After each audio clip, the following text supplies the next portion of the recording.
The morning sun streamed through the large windows of Super Safe Grocery, catching dust particles that danced in the light. It was just after 7, and the store was beginning to stir with early activity. Delivery trucks backed up to the loading docks, night shift workers finished their final tasks, and day employees trickled in one by one. Among them was Tommy Chen, a young man with Down syndrome who had just celebrated his 2-year anniversary working at the store. As he pushed through the employee entrance, his face lit up with a smile that could warm even the coldest heart. He waved enthusiastically at the security guard. "Morning, Bill. Happy Thursday." Bill chuckled, giving Tommy a gentle fist bump. "Morning, buddy. Ready for another day?" "Always ready," Tommy replied, punching his time card with practiced precision. The break room was mostly empty when he entered. He carefully hung up his jacket, straightened his name tag, and adjusted his uniform shirt. Tommy took pride in his appearance, understanding that he represented Super Save to every customer he met. Mrs. Patel, the store manager, poked her head in. "There's my star employee. How are you today, Tommy?" "Great, Mrs. Patel. I practiced my bagging at home. I can fit more stuff in the bags now without squishing the bread." Mrs. Patel smiled warmly. 2 years ago, she had taken a chance on Tommy as part of the store's inclusive employment initiative. Some board members had been skeptical, but Tommy had proven them all wrong. His attention to detail was remarkable, his work ethic unmatched, and customers absolutely adored him. "That's wonderful," she said. "I knew hiring you was one of the best decisions I ever made for this store." Tommy beamed with pride. This job meant everything to him. Before SuperSave, he'd applied at 17 different places. Some managers wouldn't even look at his application once they saw him in person. Others interviewed him only to say they'd keep his resume on file. Words he knew meant no. At home, his mom had held him as he cried after each rejection. "You're just too special for those places," she told him. "The right job is waiting for you." SuperSave had been that right job. Here, he wasn't just tolerated, he was valued. Tommy headed to his station at checkout lane 6, his favorite. He liked 6 because it was right in the middle of the store, giving him a perfect view of everything happening around him. He carefully arranged the paper and plastic bags, making sure everything was in perfect order. "Hey, Tommy," called out Lou from the deli counter. "My nephew loved that joke you told him yesterday. He kept repeating it all night." Tommy laughed. "Tell him I know even more jokes now. I learned 2 new ones last night." As the store opened, customers began to trickle in. There was Mr. Wilson, who came every Thursday for his weekly groceries. He always brought Tommy small puzzles to solve. Then the young couple with twin babies who Tommy always made funny faces at to make them giggle. Then the college students who appreciated how carefully Tommy packed their ramen noodles and energy drinks. Tommy greeted each person with genuine happiness. For him, this wasn't just a job, it was a chance to brighten someone's day. "Good morning. Did you find everything okay?" he would ask, carefully placing items in bags according to weight and type. "Heavy stuff on the bottom, eggs, and bread on top," he would sometimes sing to himself. By mid-morning, the store had settled into its comfortable rhythm.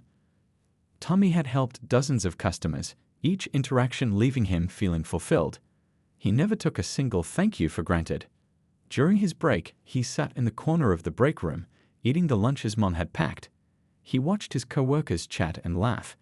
Some had become true friends, inviting him to birthday parties and backyard barbecues. Others were kind but kept their distance. A few seemed uncomfortable around him, though they tried to hide it. Tommy understood more than people realized. He knew that some looked at him and only saw his disability. But here at SuperSave, he had found a place where most people saw beyond that, where they saw him. Little did Tommy know that this ordinary Thursday was about to become anything but ordinary. The afternoon rush at SuperSave Grocery brought a wave of customers flooding through the automatic doors. Tommy had just returned from his lunch break, refreshed and ready to tackle the busy period.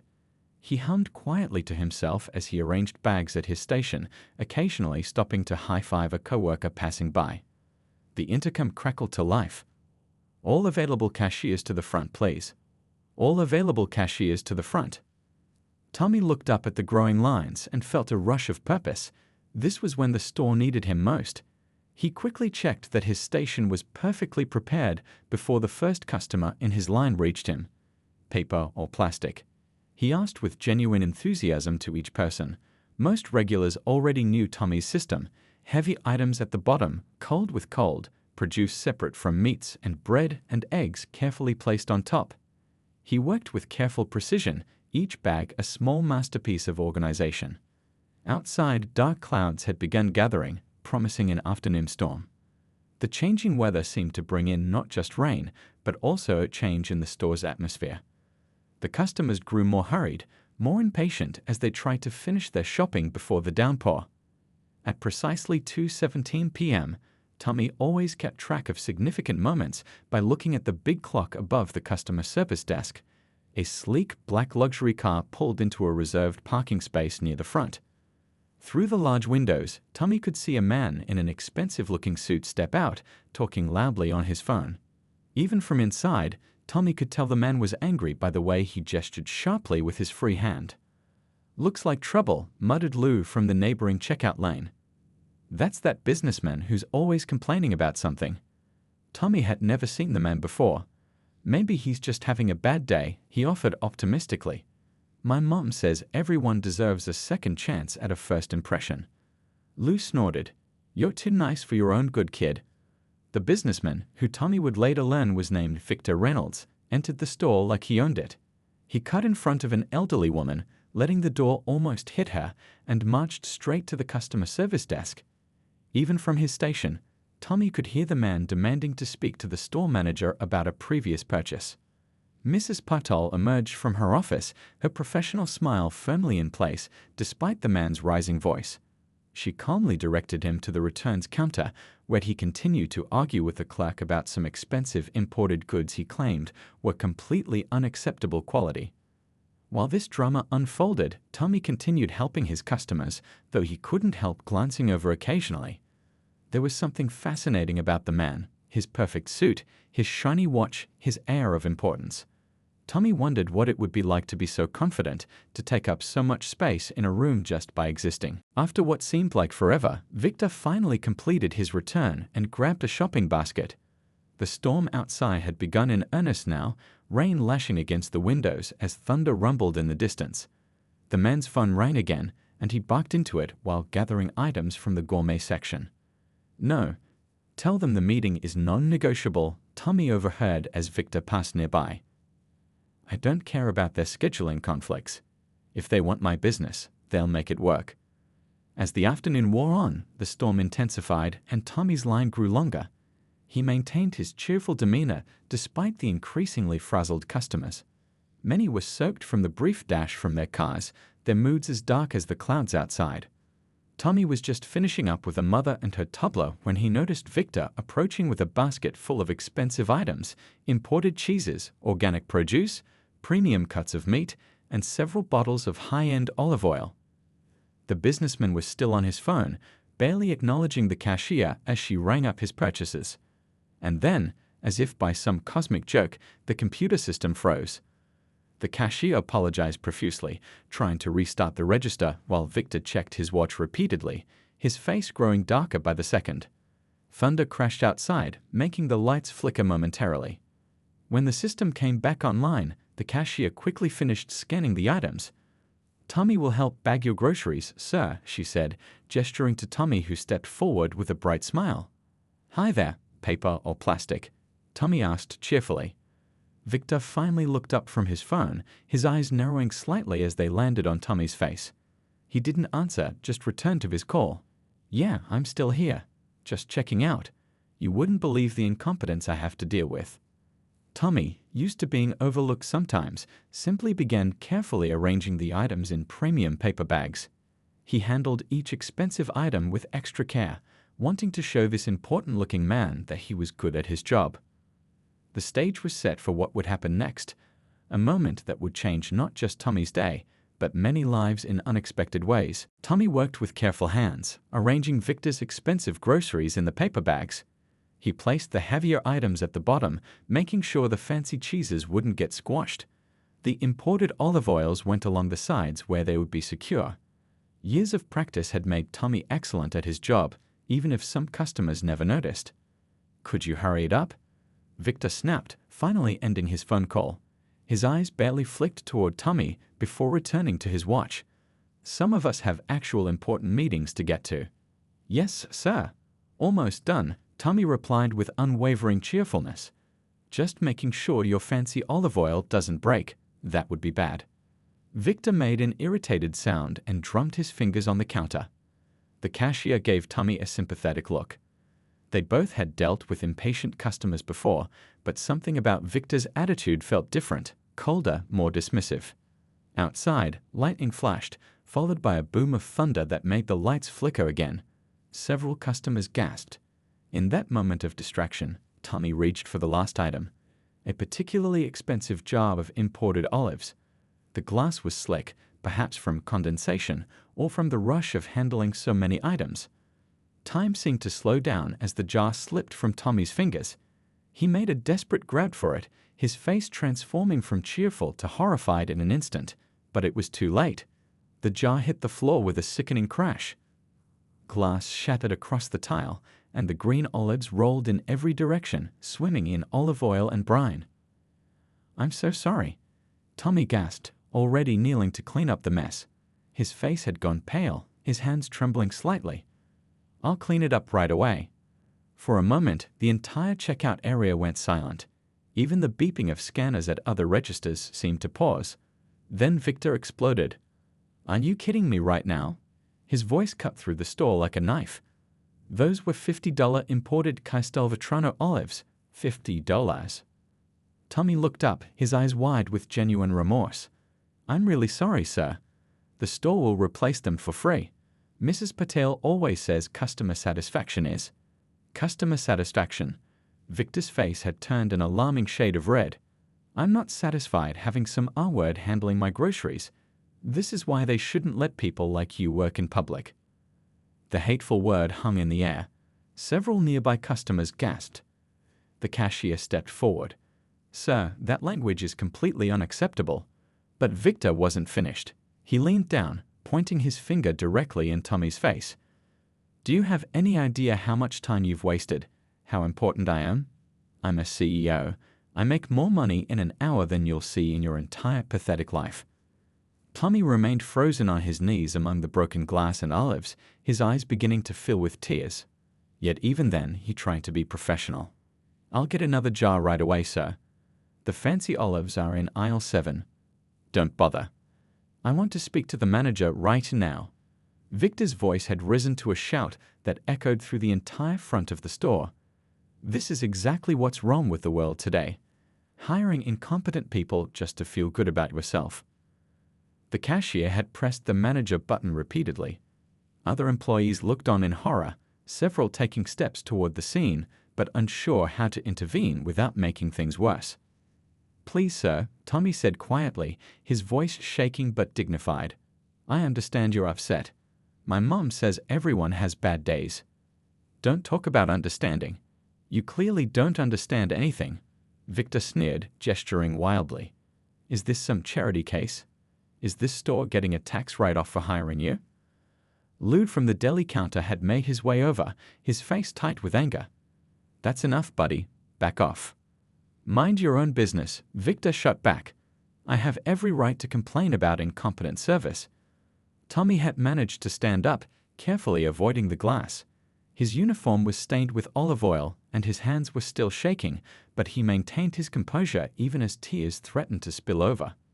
"I'll get a mop, sir, and we can get you a new jar." "I don't want another jar from you. I want someone normal to help me."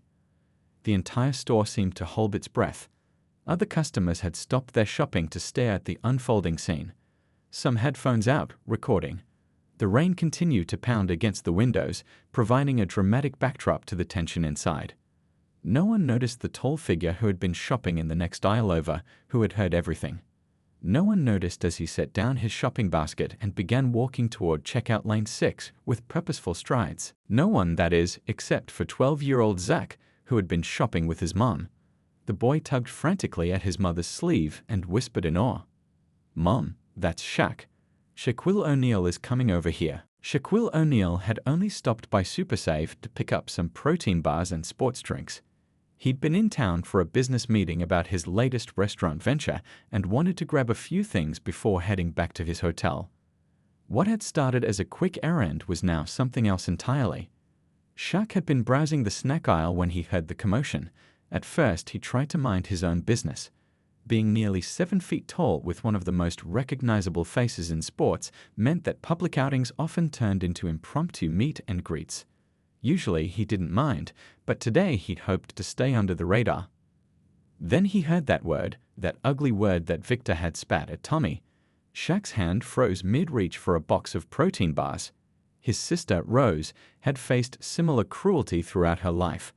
Rose had been born with developmental disabilities, and Shaq had spent a lifetime watching people underestimate her, dismiss her, or worse. He'd promised himself long ago that he would never stand by silently when witnessing such treatment. Shaq set down his shopping basket and moved toward the front of the store. His face was calm, but anyone who knew him would recognize the determined look in his eyes. People began to notice him as he approached, a ripple of whispers and pointing fingers spreading through the store. Is that really him? It's Shaq. What's he doing here? Shaq paid no attention to the whispers. His focus was entirely on the scene unfolding at checkout lane 6. Tommy stood there, olive oil staining his uniform, fighting back tears as Victor continued his tirade. Mrs. Patel had arrived now, trying to calm the situation, but Victor was having none of it. This is completely unacceptable, Victor was saying, his voice still raised. I demand compensation for my time and for my ruined clothes. Do you have any idea how much this suit cost? Mrs. Patel maintained her professional demeanor.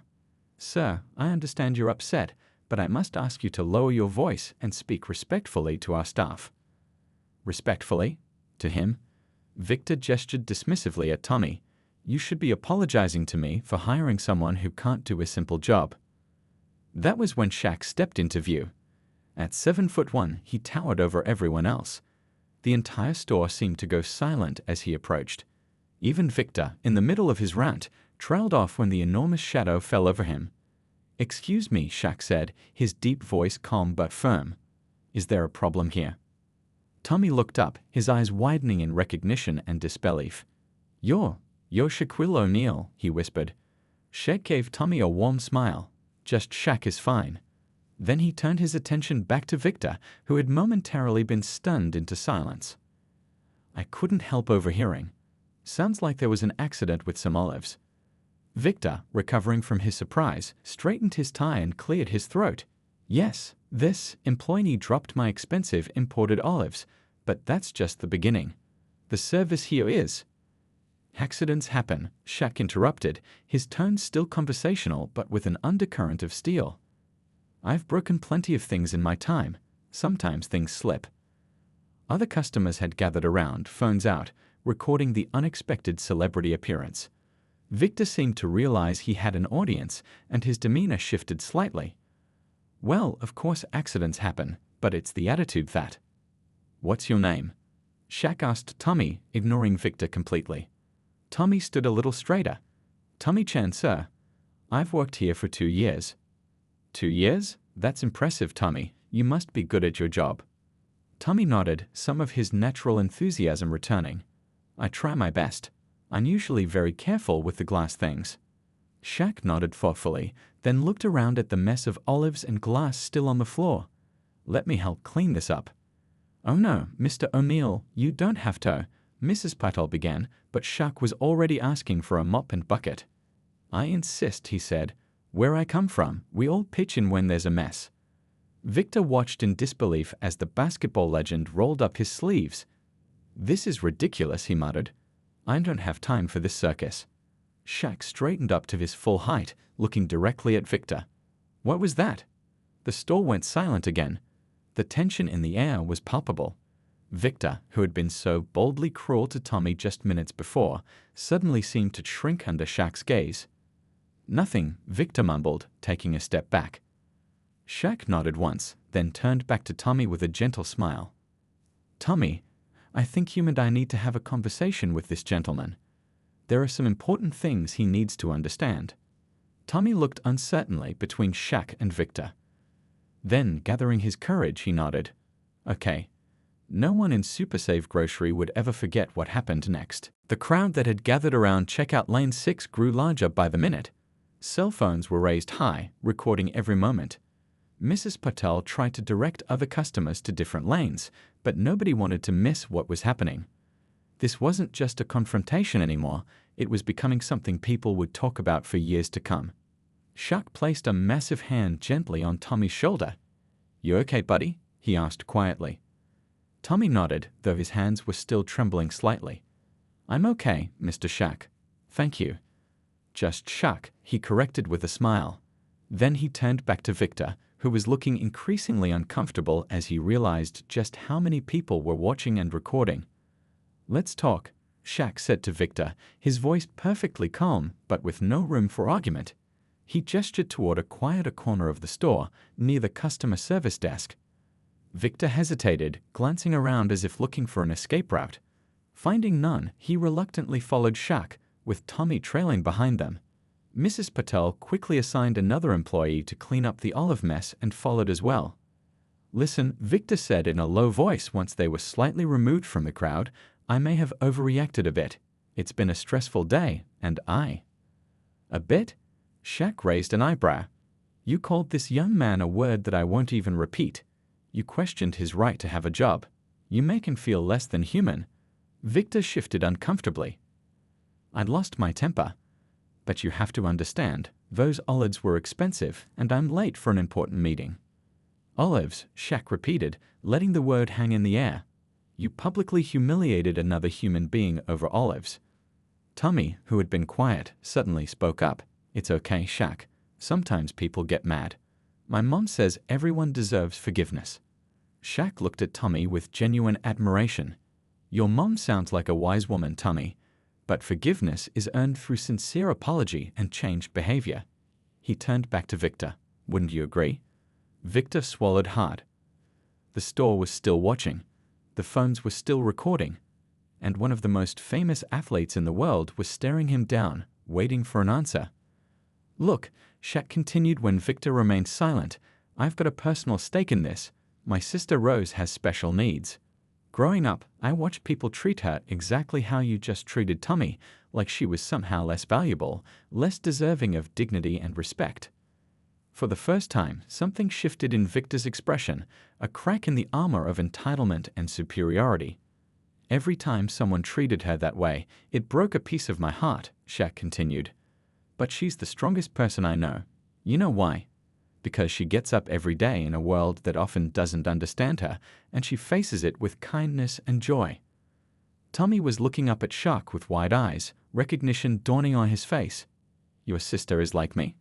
Shaq nodded. "In some ways, yes, and she's amazing. She teaches art at a community center now. Changed lots of lives."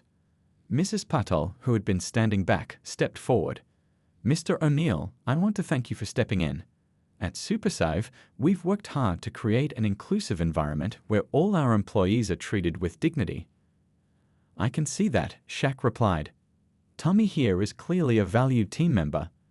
Victor cleared his throat. "If we could just handle this privately." "No," Shaq said firmly. "This happened publicly. Tommy was humiliated publicly. The resolution should be public too."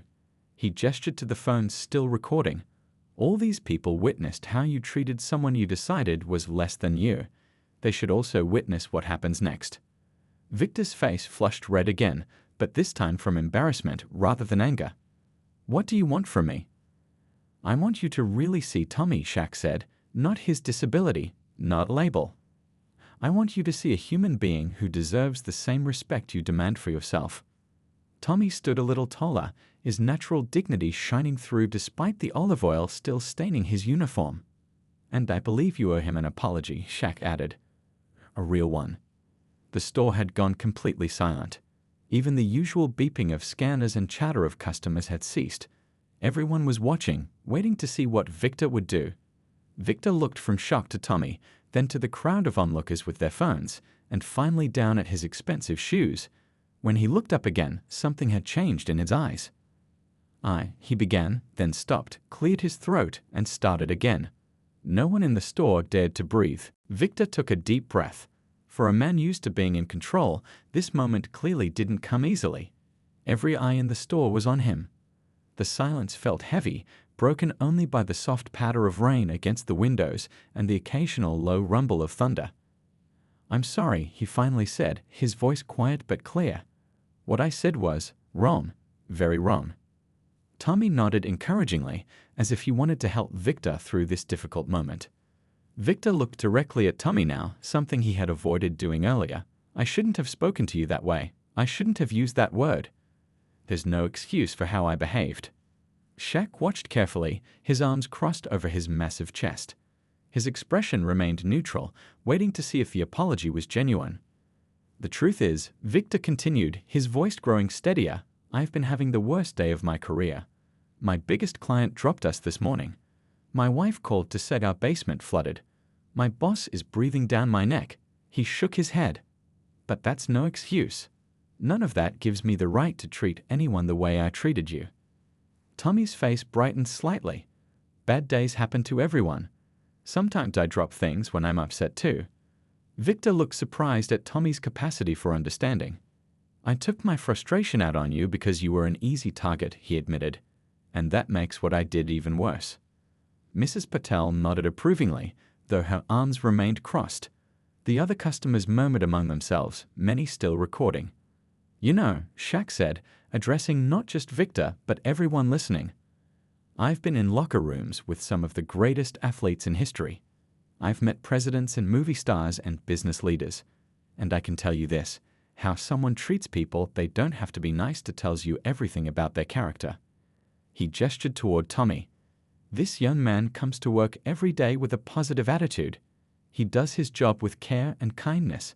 He treats everyone with respect." Shaq turned back to Victor. "That's character." Victor nodded slowly, the lesson sinking in. "You're right." He looked around at the crowd, then back to Tommy. "I spent so much time climbing the corporate ladder that I forgot what really matters. Basic human decency shouldn't be optional, no matter how bad your day is going." An older woman in the crowd called out, "My grandson has Down syndrome, and he's the light of our family's life." Someone else added, "My neighbor's kid has special needs, and he's the hardest worker at his job." Suddenly, people were sharing stories from around the store, tales of family members, friends, and colleagues with disabilities who enriched their lives and communities. The mood shifted from tense confrontation to something unexpected, a moment of community connection and understanding. Tommy beamed as he listened to the stories. For once, he wasn't being seen as someone to be pitied or merely tolerated. He was being recognized as part of a larger community of valuable, capable people. Victor listened too, his expression growing more thoughtful with each story. When the voices quieted, he turned back to Tommy. "I need to ask a favor," he said softly. Tommy tilted his head curiously. "What favor?" "Would you let me pay for those olives I made such a fuss about? And maybe," he hesitated, "maybe you could help me pick out some groceries. I could use some recommendations from someone who knows this store well." Tommy's face lit up with genuine joy. "Sure, we have lots of good stuff. Do you like lasagna? We have the best cheese for lasagna in aisle 4. Victor smiled, a real smile, perhaps his first of the day. "Lasagna sounds perfect." Shaq watched the two of them with approval. "That's more like it," he said. He turned to Mrs. Patel. "You've got a special team here." Mrs. Patel nodded proudly. "We try our best. Tommy has taught us all so much about kindness and patience."